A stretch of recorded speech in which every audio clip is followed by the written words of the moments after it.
Hey YouTube, this is RyanREAX. I want to talk about everything. So what is everything? Everything is everything. Can't have nothing. There's always something. Just so you know, this video is going to be a rant, a ramble, just about my thoughts and feelings. A lot of people, they'll have a journal and they'll write stuff down. Well, I didn't take notes. My life is the story of my perception. So everything I say is just based on my perception because I'm not in your mind, not in your body, and my spirit isn't your spirit because it's not about my spirit. I am a spirit in a body, and you are a spirit in a body. So I am not you. Is basically what I'm saying. This is just a temporary place in two ways. Number one, this body's temporary. And two, what's up? I no. I'll give it to you when I give it to you. People want what they want.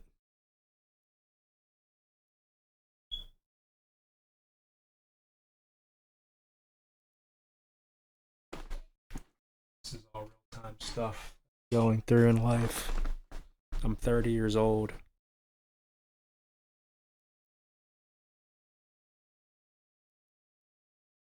Miserable. So I always sit and think about what I can do to make my mind wander to not focus on me being miserable. Unfortunately, it doesn't always work because just like an alcoholic, their problems don't go away. They just suppress the thoughts and the feelings of the crap they got themselves into or the crap someone else got them into to get them on the bottle in the first place. Or a substance or any type of addiction, gambling, video games, music, movies. There's so many traps out there that just catch you. Lots and lots of nets, bear traps.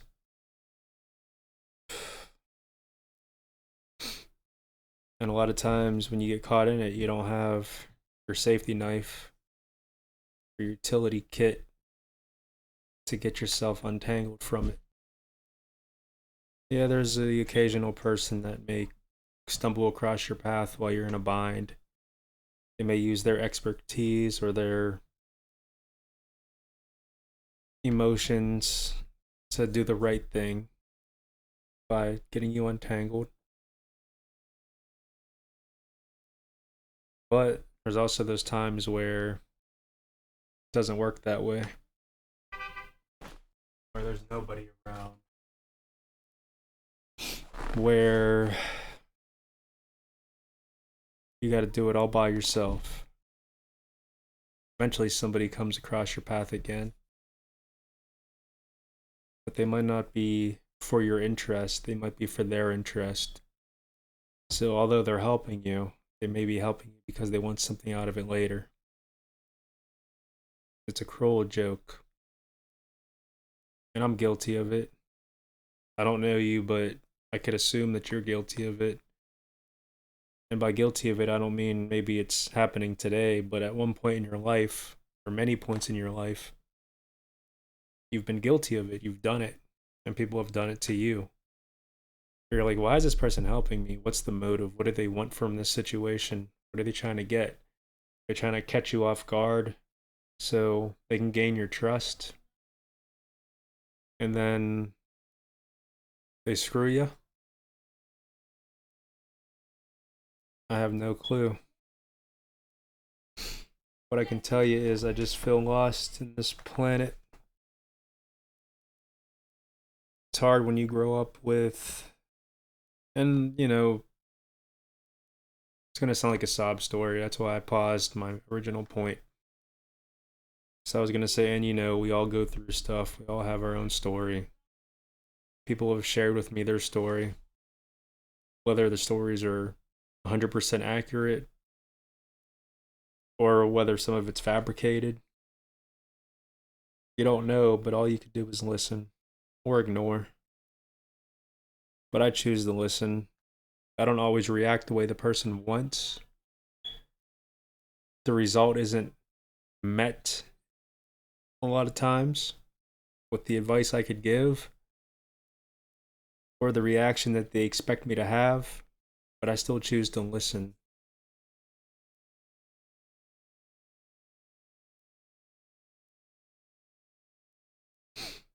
But what does that really get you in the long run?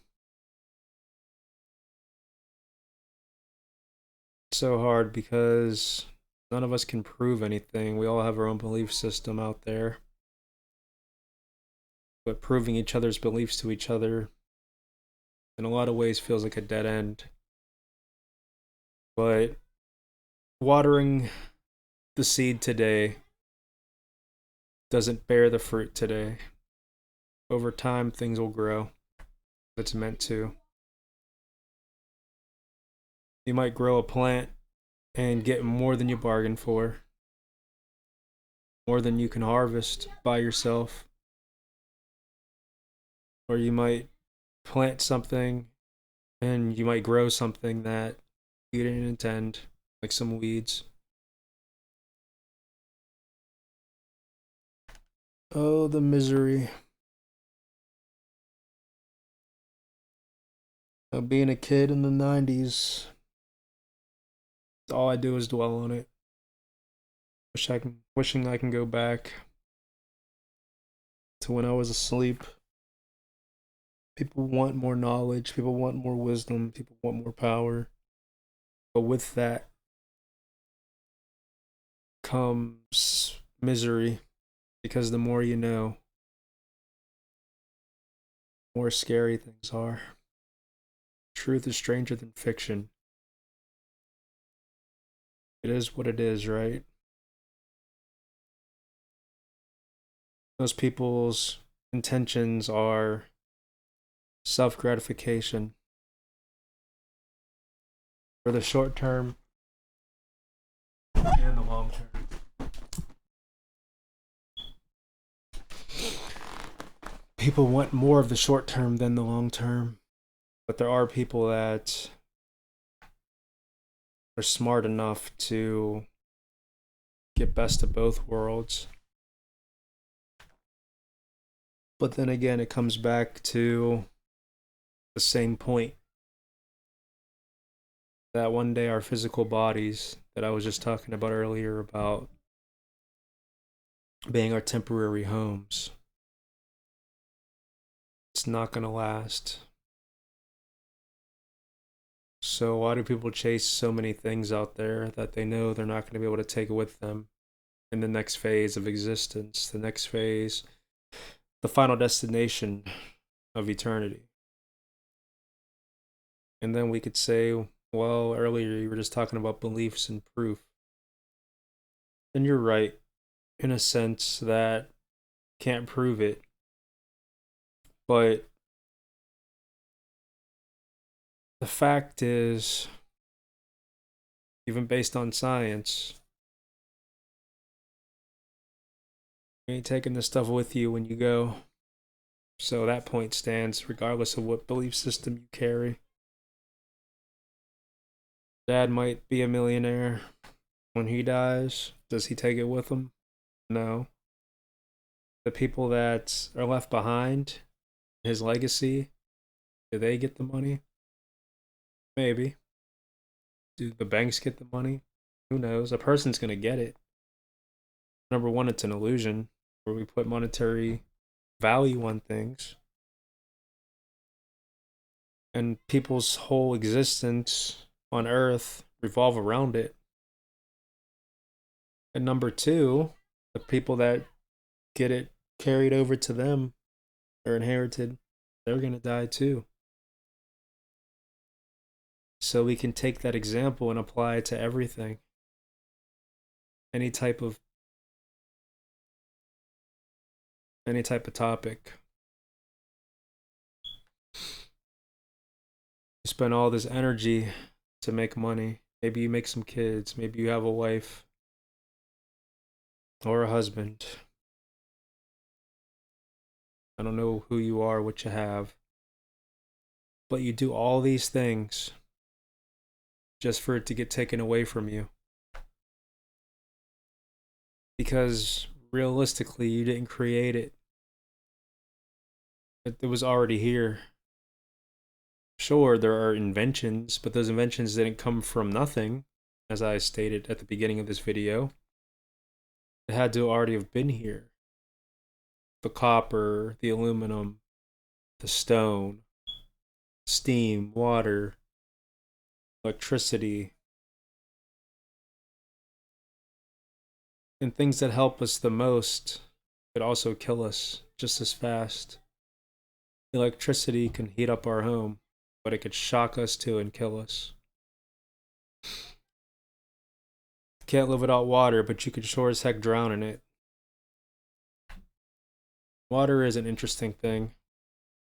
Oxygen, some hydrogen, but it could be a container for bacteria and other things.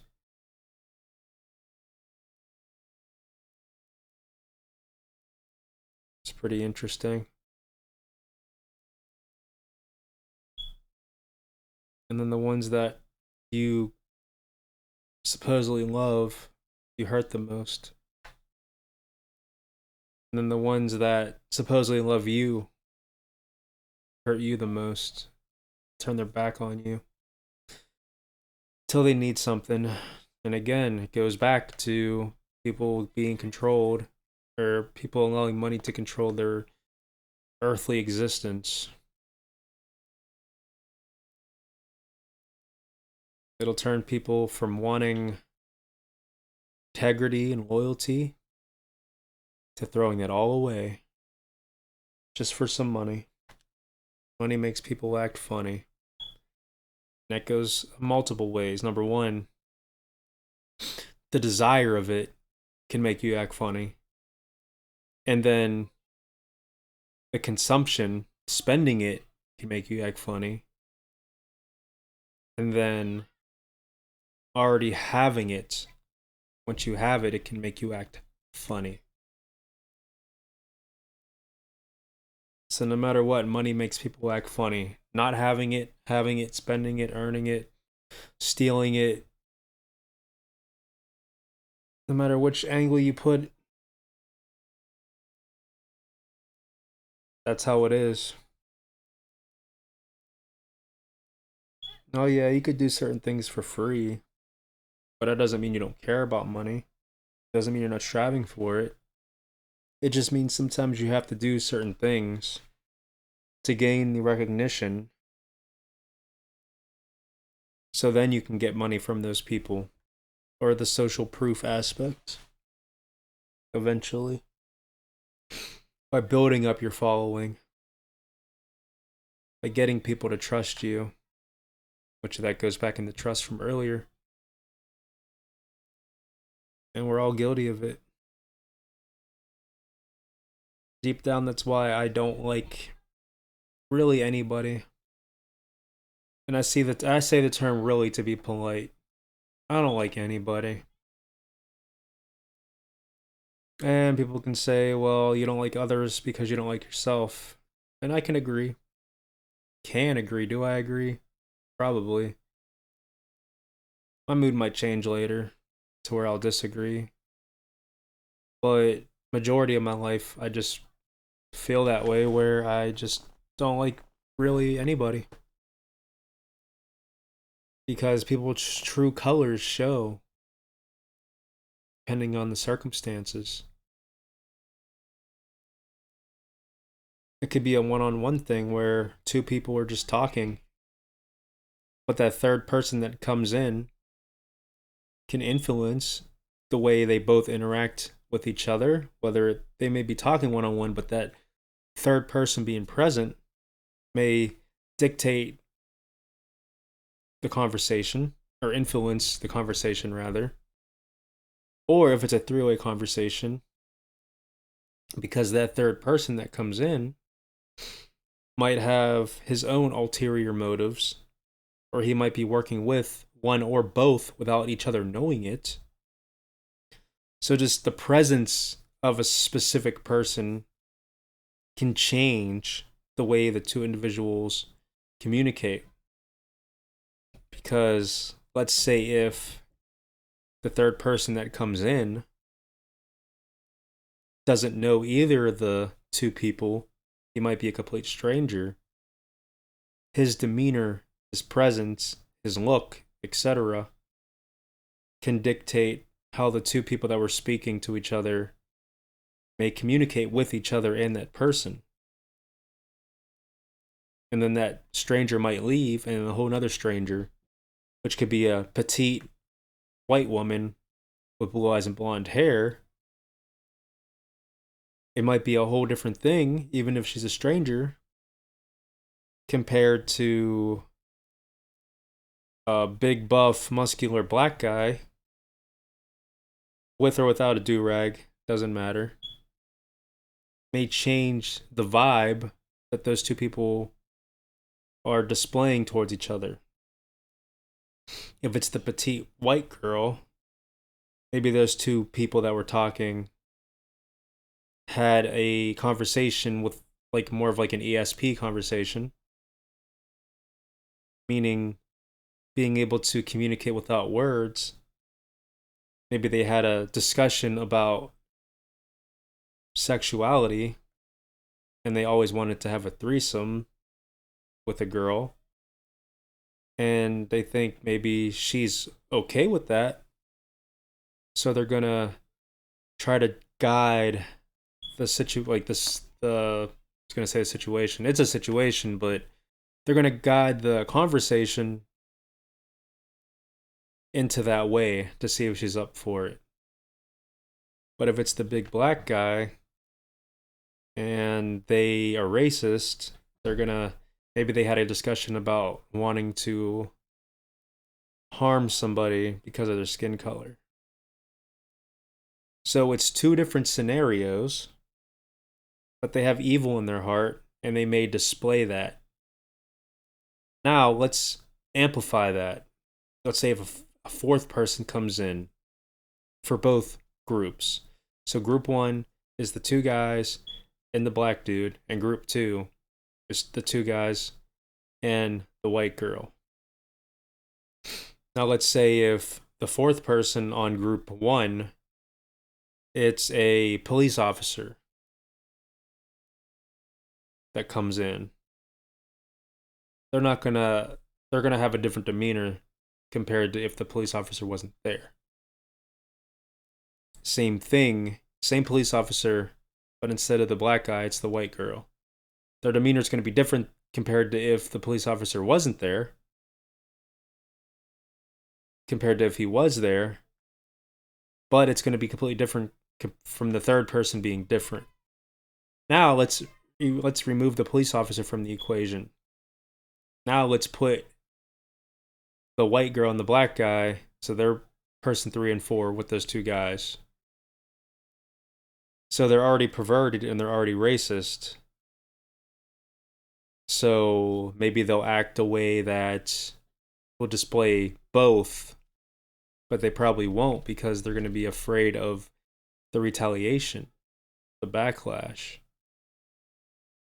Or if the black guy talks to the white girl in a sexual way or in a flirty way, and then it makes the two guys upset because they want the white girl. I'll just start referring to them as guy and girl now, since they're all in the same thing. So the two guys want the girl, but the other guy wants the girl. So they're angry because she likes the guy and not them two. I know this example is weird, but the point I could have probably made without saying this, but I wanted to paint a picture in your head. That motivation is based on what's going around in the environment, also based on walks of life and experiences. So now let's take it a step back and bring up a similar example, but more of an approachable example that many people have probably even yourself have experienced. So you're in school and you make a friend. You might be the dorky one. The friend that you made is all based on where you met that person. If you meet that person in the cafeteria at the lunch table, surrounded by other people, it might not be the same connection as it was if you were in class. Everyone's looking up at the teacher, but that person sitting next to you, and you can kind of whisper, and then based on that circumstance dictates the friendship. Although it's the same two people around a similar time period, the friendship and the perception of that person is different, all based on how they met. And it could be like that with people that get into relationships. So you meet a person at a club or a bar compared to at the mall, the movies, an arcade, whatever. The way you see that person is going to be much different based on the location. Also, based on how that person is feeling that day. So maybe the person drank, had a heavy hangover, but still had to go to work. A new guy gets hired. The person has the hangover and has to maybe train this person. Because the person's already feeling out of it, it may have some interesting vibes to the new guy because he knows that she was drunk out of her mind last night. So that person's walk of life, maybe the person's parents had alcoholism and suffered through it. So he's going to automatically have a bad stigma or a bad negative vibe on this new person for the simple fact that the association between alcohol, his family members, and a new person just makes that person feel negative about that person.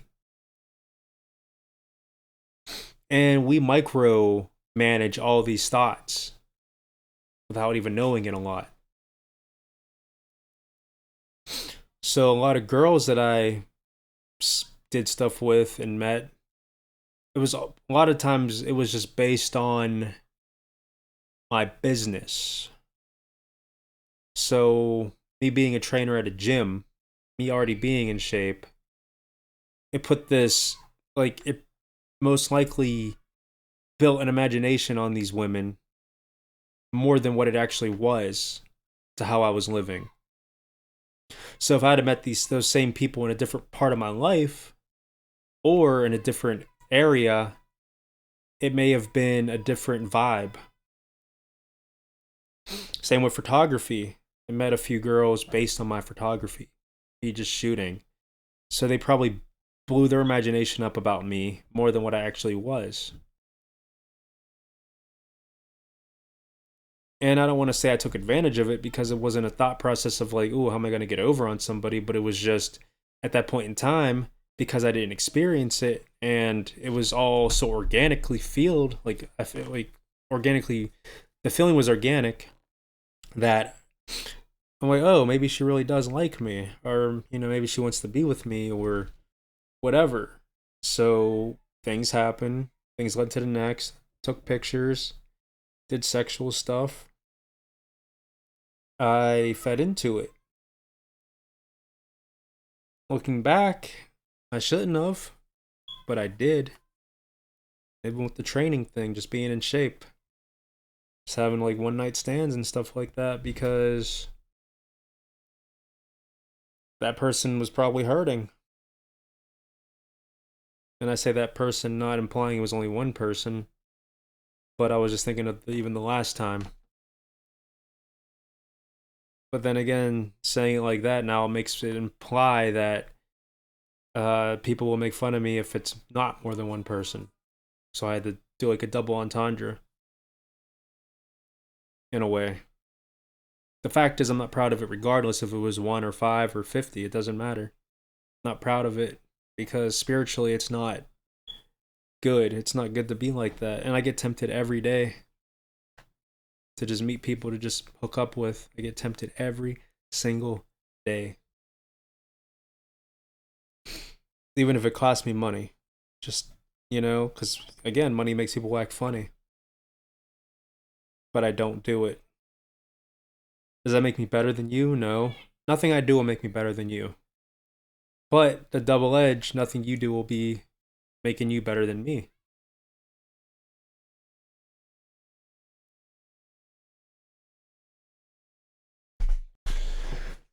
But point is, it's called the mob mentality or the hive mind mentality. Well, everybody likes this. Okay, well, you have everybody call me Milk's favorite cookie. So milk is an object. There might be living cultures in it, but milk itself can't like or have a favorite of anything. So it's a weird slogan that isn't true. Milk's favorite cookie. Everybody loves McDonald's. Why don't you? Oh, so there's a set number of people that that likes McDonald's. Because you say that, that must mean I must like it too. Because everybody, quote unquote, likes McDonald's. It's a joke. We're going crazy outside. So that's how I grew up. I grew up with people having stereotypes, hopping on trends, bandwagons, and if I wasn't organically involved and in agreement of it, then I wasn't considered cool. But the thing is people that had that mindset about me, some are in a worse predicament. Some are actually dead, so their opinion didn't freaking matter because they're dead anyway. So I could be considered mean if I were to say, well, haha, you're dead and I'm not. But that's not just rude, it's stupid. It's ignorant. Because I'm going to die too. So to me, it's funny how people will make fun of old people. All it means is that they didn't die yet. So it's a stupid thing to like make fun of someone for. And yeah, I'm guilty of it, but it's not like when I did it, I didn't make fun of them for being old. But more or less making fun of them because statistically they're going to die first. So it's like, haha. Or out of like just finding ways to be mean to people, but not to be mean to them, but because I'm hurting, because this person's hurting me. So retaliation. So like, haha, you old B, or, you old piece of whatever. Or, you're old, just get cancer already and get away from me. Die. Yes, I've said harsh, evil, mean, cruel things. Now, let's go to we'll go to a different topic, but it pertains to the example I just made. So, people that don't believe in a creator, they can't have the belief that anything I just said was bad or evil or wrong. Because there would be no moral dictator other than what comes out of your own consciousness, other than what comes out of your own thought process and your own standard, in quotes, quote unquote standards. So that's why that's why I believe in God, because there's no absolute truth morally that I can come up with by myself. Then there's people that'll say, if you need God to know what's right and wrong, then you're messed up, or you shouldn't need God to know that murder's wrong. Well, yeah, you do. Because The person that doesn't believe is only having an opinion then. It would all be opinion based. Oh, it's wrong because you say it's wrong. But an absolute truth wouldn't be there without a creator.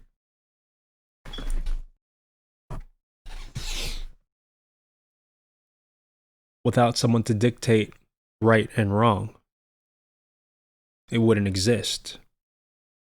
So all this ties along to my original points about why I don't like people.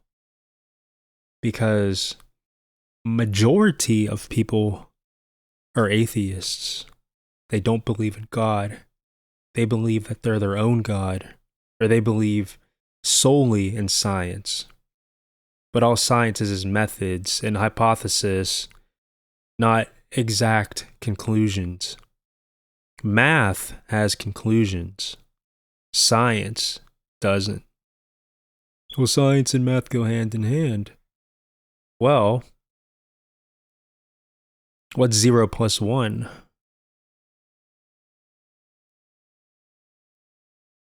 1. But what's 1 plus 0? Still 1. So polar opposites still equal to 1. So 1 was already here.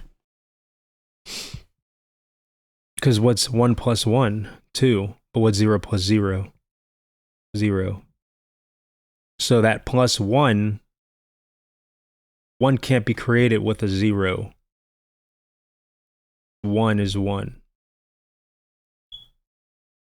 One God. And then God can just create.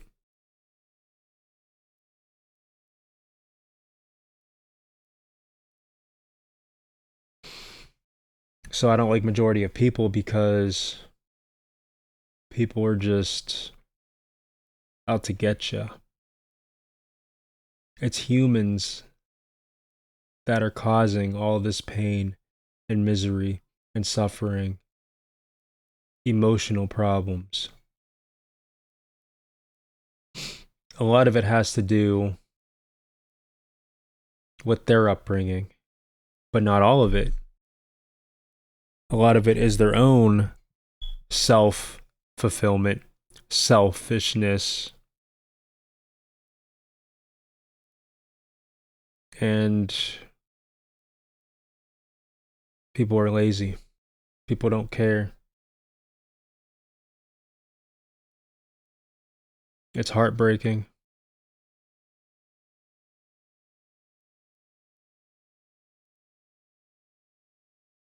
And it could be your own children, your own parents, your own friends. Nobody's exempt from this. Everybody can apply. No discrimination when it comes to hatred. Hatred comes in all shapes, sizes, colors, reasoning, motives. And I'm just tired. And people really have the true colors on the internet where they can be somewhat anonymous. It's a joke. I can't stand it. But they act completely different when it comes to being in real life. Some may choose to still act a fool, but majority, they'll never say it to your face. But the issue I have is, it doesn't mean that their true identity or their true colors aren't there. They're simply just not displaying them. But I'm going to always assume you are in that list. You are in that category, so I'm automatically going to not like you. Automatically. Well, I don't care if you like me. Who are you to like me? I don't like you either. That's fine. Wonderful. That makes it easier for me. See, I grew up around racism. Lots of it. I was never directly targeted as far as like, well, for one, I'm mixed. Look at other videos. This one, I'm just a talking voice. There's no me there. It's just nice, beautiful fireplace, and a voice. And my website scrolling in purple. But I just know that there are things that I went through. Like, this one girl really liked me, but her friend was like, why would you date a black guy? But she really liked me. We made out. She ended up moving. She wanted my number, but I didn't. I just felt weird because she wanted to keep that friend who's racist. I mean, this girl liked me enough to make out with me, so it's kind of like, wonder what would have happened if I'd kept her number after she moved. That's another topic, though. I blew her off. But her friend was racist. So it's like, oh, okay, well, again, ties back to before. We're all spirits in bodies. So if my spirit decided to just hop into a white person's body, the same interaction, the same stuff, her friend would have probably approved. All because of something I didn't even choose. I didn't choose this color. I didn't choose my parents. I didn't choose any of this. So when you're born into a world where you're just hated just for being born, just for existing, you tend to just retaliate that way. You just don't like anybody. So just this past several months to like really this past year, my mindset was like, okay, if somebody's going to go out of their way to try and make my mindset go into a negative direction, I'm going to do the same thing. Period. The thing is I don't stop. I dig and dig and dig. So if somebody puts a 2-inch blade into my arm, I'll get a 4-inch blade right back. Or the same 2-inch blade, but I'm gonna dig it in deeper past the freaking handle. Because you're utilizing your one and only time on this earth. Time is more valuable than money, because money you can spend and earn. Time you don't get back. That's it. Sure, you can extend time in a certain way, but not generally. Generally, like, your lifetime is your lifetime. But if people are willing to use that limited, valuable time to put a damper into me, well, I'm gonna make it worth their while. I'm gonna give it right back. Because number one, the pain that they inflict on me, I want them to feel. Number two, maybe it'll change them so they no longer are like that. So that's the way I justify it. Now, if that person sincerely apologizes, shows sincerity that he or she seen fault and wrong, and made it up to me, then that's great. It was worth it for me retaliating. And number two, maybe I just formed a genuine friend out of the situation. Does that ever happen? Heck no, it doesn't. And that's why I have no problem screwing someone if they screw me. And that's just my flesh talking. Spiritually, get hit, turn the other cheek. But consciously, I go from 0 to 100 really fast. Real fast. Now I can either go from 0 to 100 and do an instant action, or I can go from 0 to 100 mentally, store it, calculate, plan my attack, and dish it out when the time's right. And that doesn't necessarily mean physical harm. It could be verbal, emotional, period.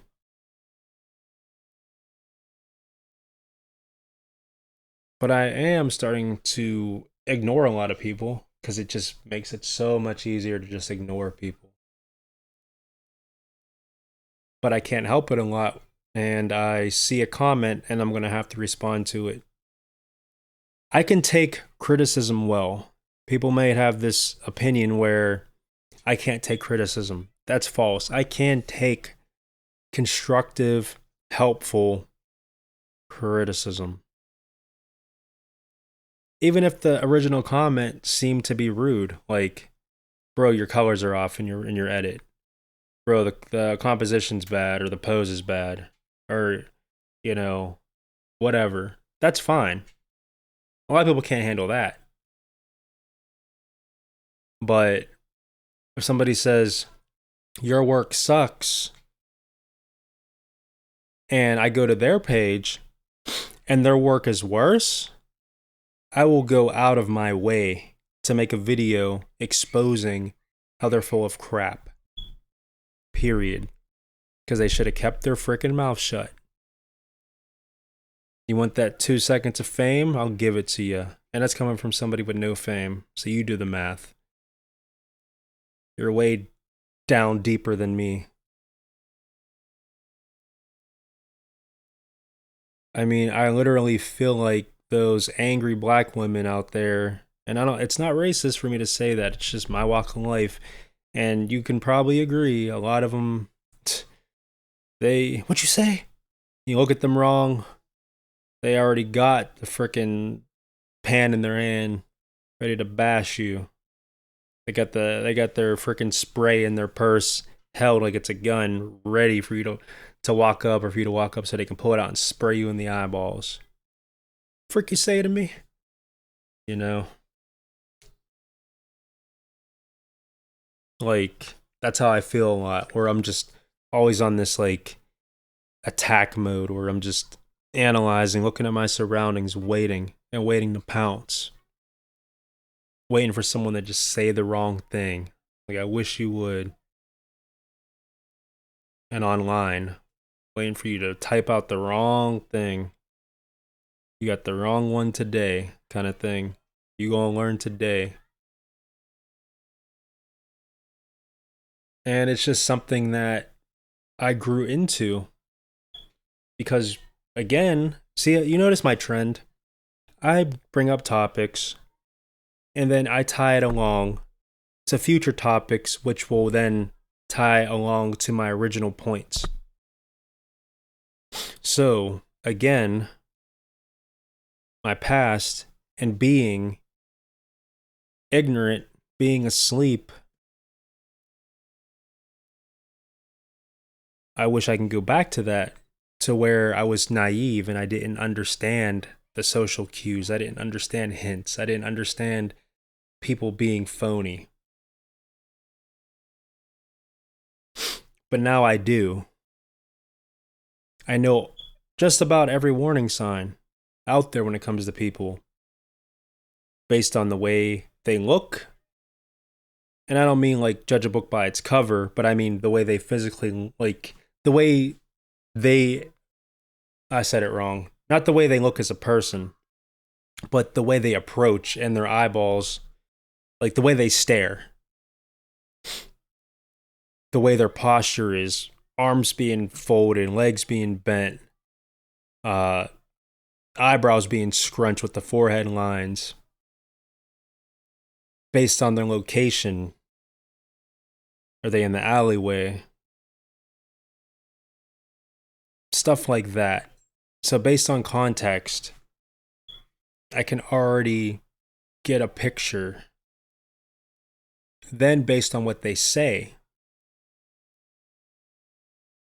based on what they need, based on how they operate and maneuver, based on their age and how they are in life. So there's an anonymous person that I'm not going to mention their name, but this person decided to go onto a dating app. And when I said the word dating app, if the person's viewing this person already knows it's about them. And that's why I'm going to keep it anonymous, out of respect. But from the jump, Hey, someone's coming over. My friend's coming over. Instantly in my mind, okay, well, did you meet this person on a dating app? Yeah, on blah blah blah. Okay. So automatically I know what's gonna go down. I know why this person wants to come over. I know why you're gonna let this person come over. Sure, you might have plans that you verbally tell this person and this person verbally tell you, but in the presence, the direct presence of being around, it's not gonna be like that. And if it is, that's not gonna be the only thing. And not just that, wait a minute. This person's on a dating app. This person has problems. This person is already of a certain age, already messed up. Does that mean all people on dating apps are certain ways? No, because I don't know everybody. Are most? Yes. Yes, they are. So 8 out of 10, and I'm being real polite. Real polite. 9 out of 10. But I'll say 8 out of 10. Money will make people act funny. Oh, you don't have money? Oh, you're not earning money? But we still have our human desires and instincts. So we're in our 30s with no money. Nobody takes us serious. We don't have the resources for people to like us. So we're going to settle for whoever we can get. Because we want sexual relations. We want entertainment. We want company. But the people that we strive for the most don't want us back. Because the ones that we want, they want better than what they are. And we can't get better than what we are, but we want better. So we settle for people like us. And that might sound offensive, or maybe it didn't, but because I said it sounded offensive, that might mean that now you're piecing it together in an offensive way. Or you felt it was offensive before I said that, but I'm going to clear it up. And the way I do it is by explaining it in a way that is a real world thing that I went through. So even if it sounds offensive, well, I'm offending my own self because I've been through it. So when I had low self-esteem and I didn't have much money, and right now at this very point in my life, I don't have a lot of money. I have money, but I don't have a lot of money. I had a lot more money a few months ago, but I keep buying stuff. It's another point. It's another day, another topic. So I would always put these walls up to where I wasn't going after what I wanted because I already knew or assumed that the person wouldn't want me back. Because why would that person be with me? That person could just be with somebody automatically better. So I would settle for the ones who I felt I was above.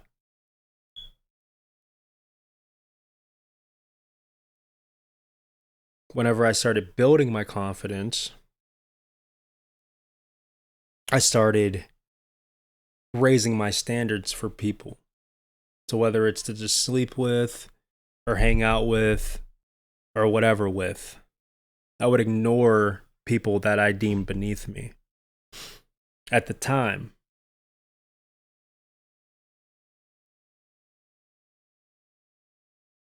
Peer pressure, societal standards, yada yada. And I'm talking years ago. I'm not talking even recent. But I feel like all that stuff I went through was to help mold my personality for today. Because I've been fat, I've been skinny, I've been athletic, ran races, trained people, lifted heavy. I was the best runner in the gym, point blank. And each gym I went to, I was the best in there as far as distance running goes. Yeah, I wasn't the strongest. I wasn't lifting a fraction of the imagination heavy weights, but I was the hardest working runner that you could have ever met in that area. Period. Nobody was topping my or I said, well, not marathon. Well, I don't know, maybe even that too. Nobody was topping my treadmill times. Nobody. Go look at my channel. You could see runs. You could see stuff. You could see races. So my confidence was boosted, and I wanted people around my level or on my level, even if they couldn't run like me, if they were doing something equivalent where they were putting their heart, soul, mind, passion, whatever into it, those are the types of people that I wanted to associate with, mainly women.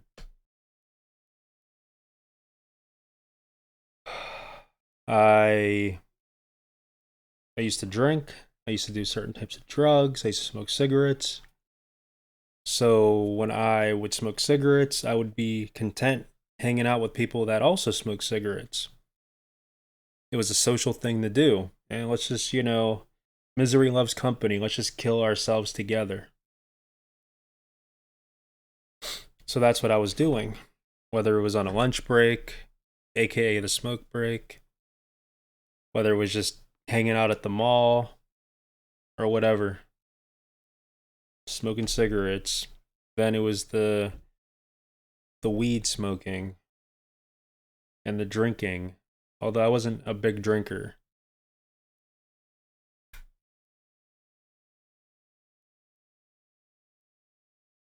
But that's what I would do. Smoke, I would drink, party, hang out, and I hung out with people that were like-minded. That's what we do as people. So anyway, getting back to the point, the real world example. So this anonymous person, I knew from the jump. And this person came over, the other anonymous person. Yeah, they were going to have sex, which they did, admittedly. After the fact, obviously. Then this person decides to be with this other person, constantly tell me negative stuff about this person, and I'm like, look, this person's a joke. I already knew this the second you said this person's coming over. It's just, if it doesn't start well, it's not gonna end well. It's gonna end disaster. The rabbit hole kept getting deeper with this person. So then this person said they're not gonna deal with this other person anymore. This person kicked the other person out. But then, out of the blue, this person wants to talk to this person again. Listen, do what I mean, I'm never gonna advocate or condone and promote do as thou wilt. That's the devil's line. Do as thou wilt. Do what you want. But I'll rephrase it then. But I don't want to rephrase it because I don't like that. I don't twist. It's not even in scripture. But I don't want to twist what I'm trying to say. If you're going to do what you want, and if you know how I am and my views, don't talk to me about it. Don't. Because you're going to be disappointed in two ways. Number one, I'm not going to sugarcoat. I might sugarcoat as far as how I word things, but I'm not going to sugarcoat the meaning or the point. Number two, you're not going to get my approval on it. Period. You're not. So you're just wasting your time telling me. So if somebody is doing something that they know I don't approve of or like or condone or promote or whatever, then I'm not going to entertain the thought. I'm not going to entertain the action. I already told the person I don't want to hear about it. But also, like I said before, way earlier, I will listen. It doesn't mean I will engage or partake, but I will listen. But I'll also tell you the cold hard fact. The truth will set you free. Truth is stranger than fiction. And I already told the person, insanity is doing the same thing over and over again, expecting different results. Now, people will attract certain types of people. And that's kind of how I already knew because of my walk of life. This person has already dealt with multiple people that were in similar situations. So what the heck do you think is going to happen differently? What is going to happen differently? This magical person is going to be this way and this way and that way, but then be perfect? No, this person's going to be manipulative. This person's going to be rude. And this person's not going to have anything charming going on for this person. But you still want to be with this person. And then when things go wrong, you want to be with this person still. And then that's what makes people like me more angry, because we'd be happy just being with someone that's going to put up with this crap. So these people get lucky. They're lucky because they can treat you any type of way and you're always going to be there. It's crazy. Am I covetous over it? Yes, but also no. Because I know my spirit would rather not be in that situation. And number two, I'm not going to be like that with somebody. At least not anymore. I was like that. I was verbally abusive. I was clingy. I was angry all the time. I gave excuses.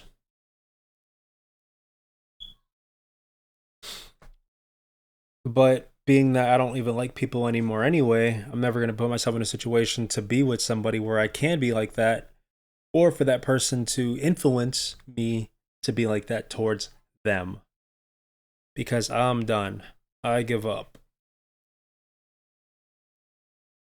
I signed those stupid divorce papers.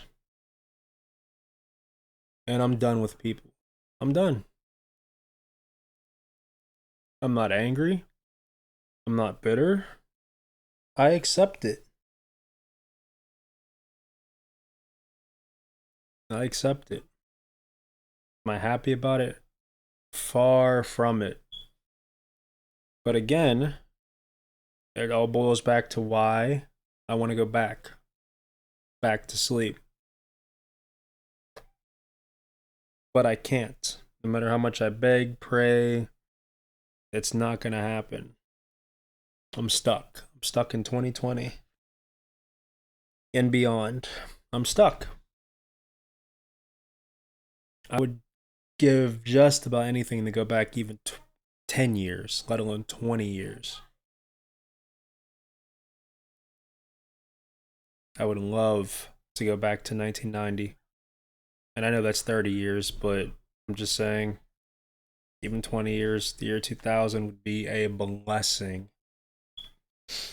Where I felt like people actually, and you know what? That's funny, because I could say it's always been like this, but it didn't feel like it was always like this, because it seems like as technology advances more, so does perversion and motives and everything. But it could be a mixture of that, and also being that kids overall handle and analyze and have different minds. And I know that's the case because my daughter's 4, and she generally is always happy and is always loving and is naive. So she could be friendly with an angry, phony person, but she doesn't know that they're angry and phony unless they act that way. But even then, people generally don't act like that towards her. So I think it has something to do with perception. And again, that's why I said I want to go back. So my perception will change. Your perception, my perception doesn't change reality. It doesn't change truth. It just changes how you observe and analyze and process your living environment and what's going on around you. That's exactly what it's doing.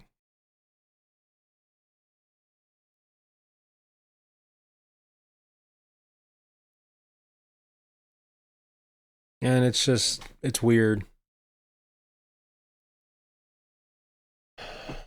You know, the sky is the same sky it was the day you were born until now.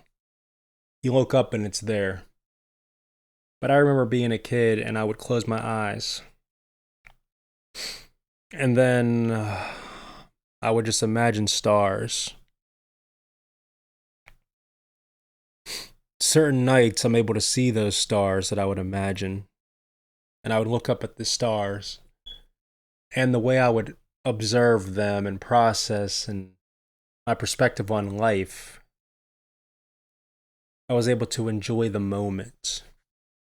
If I look up at the stars now, I try to pretend to enjoy the moment. But deep down, I realize I'm awake. I'm too awake in this matrix. So I can't enjoy the little things anymore. Knowing my mortality, knowing that I will not be here forever, knowing that everyone around me is phony. You could be surrounded by people and still be alone. And I feel completely disconnected from everybody. Everybody. And it's hard enough to feel disconnected, yet still having to interact with these people that you feel disconnected from. It's devastating. It's the most, if hell is on earth, that is the feeling of hell. Other than besides the physical pain, it's the emotional feeling of detachmentness, abandonment, neglectfulness, loneliness.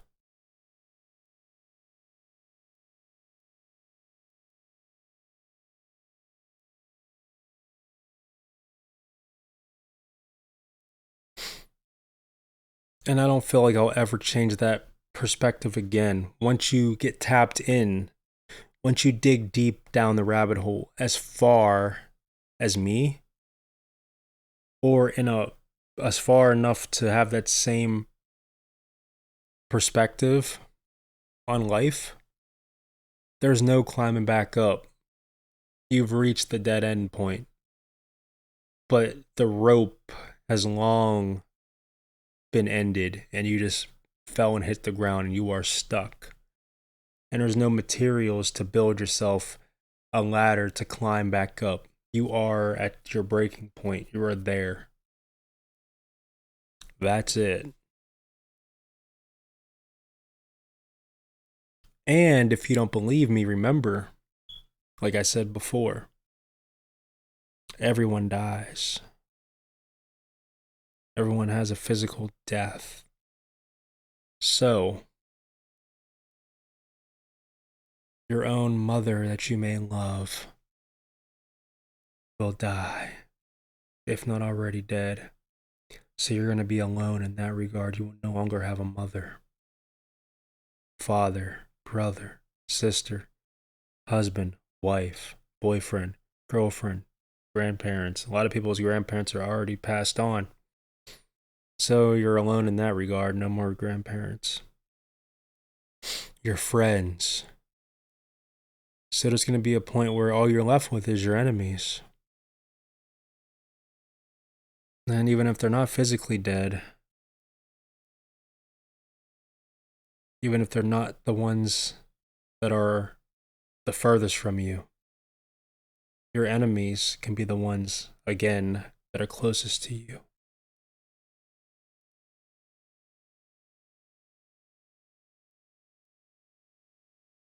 I'd rather be forgotten than left all alone.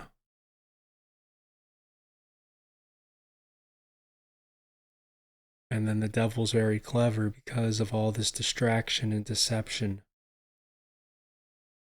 See, the illusion of choice.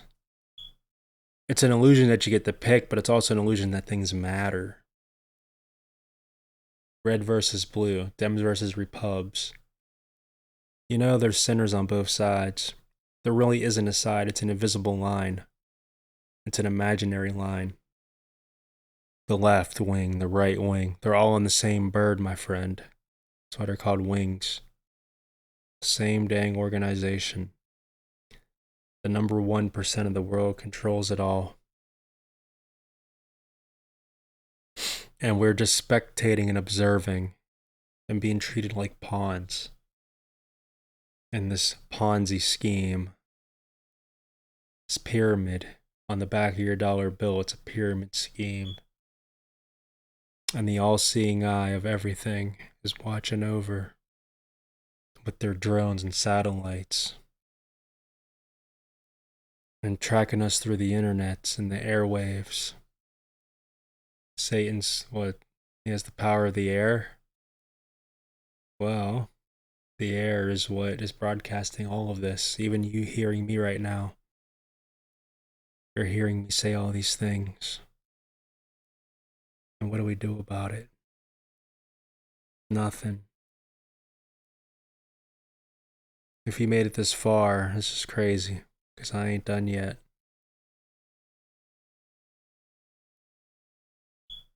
And that's how I feel alone, because I've been talking for an hour and 1 hour and 6 minutes right now, and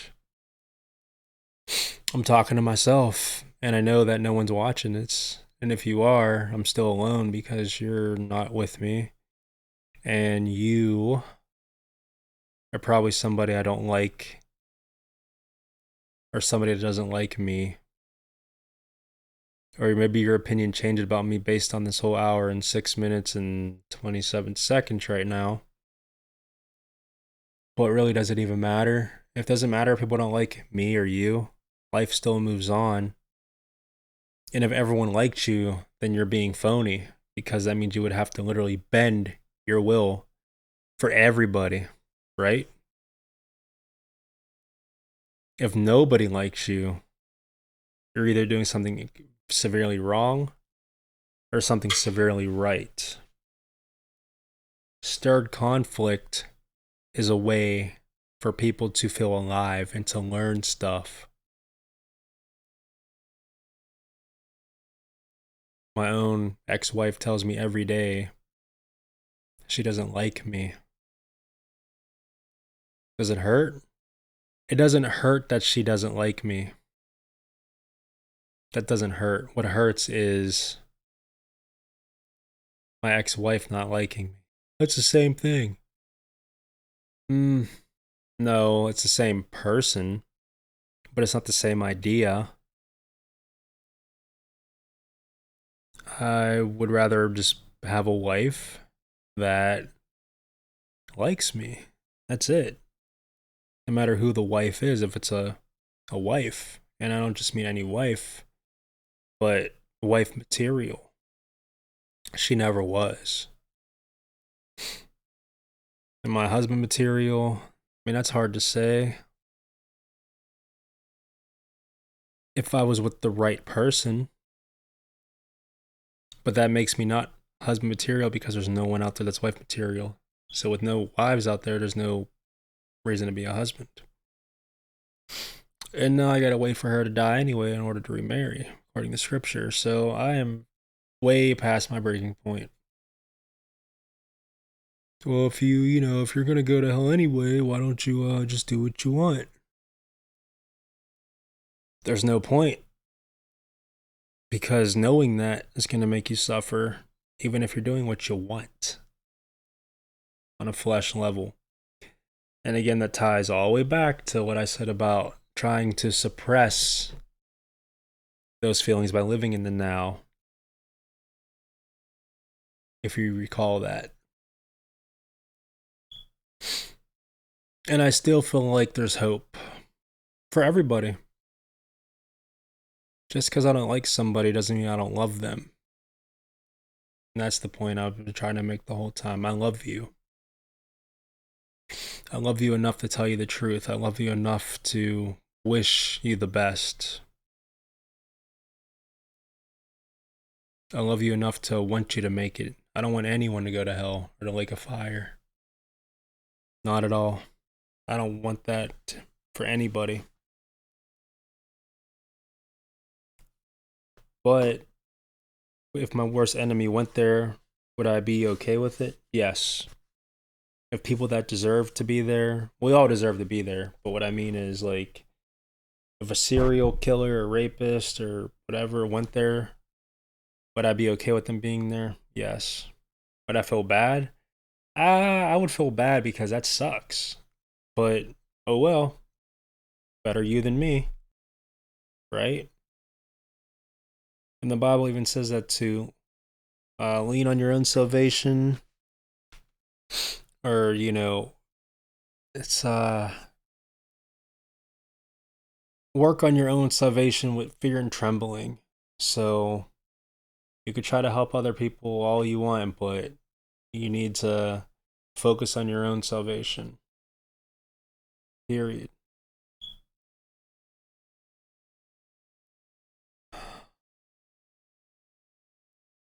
The hive mind mentality. Disgusted, but 40 minutes ago, whatever. I like this because all these other people like this. I don't like you because other people don't like you. You've been through that with your family members. People sabotaging and brainwashing and picking favorites and picking sides.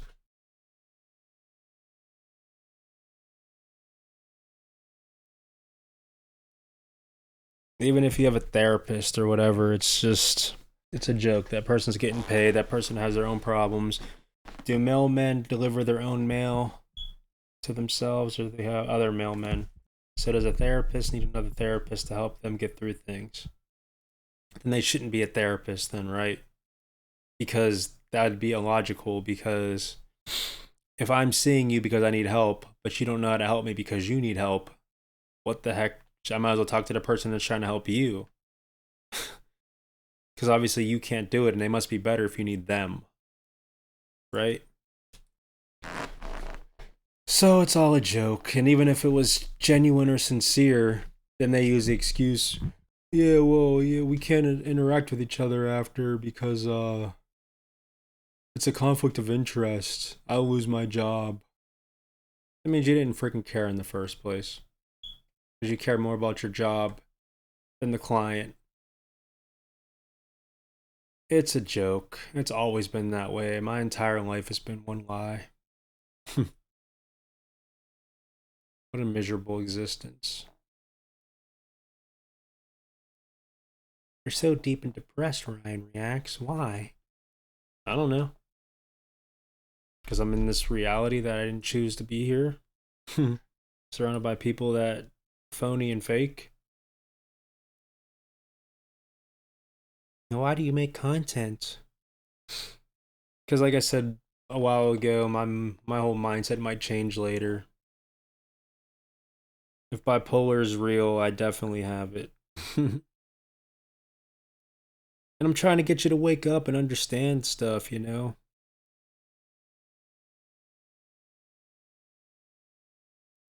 But anyway, I'm gonna cut this one short, says the guy who's been talking for over an hour and 13 minutes.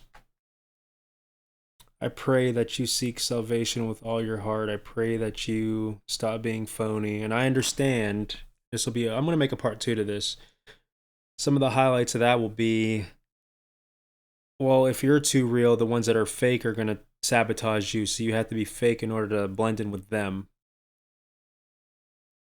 I agree. It's so messed up. I can't even disagree with that.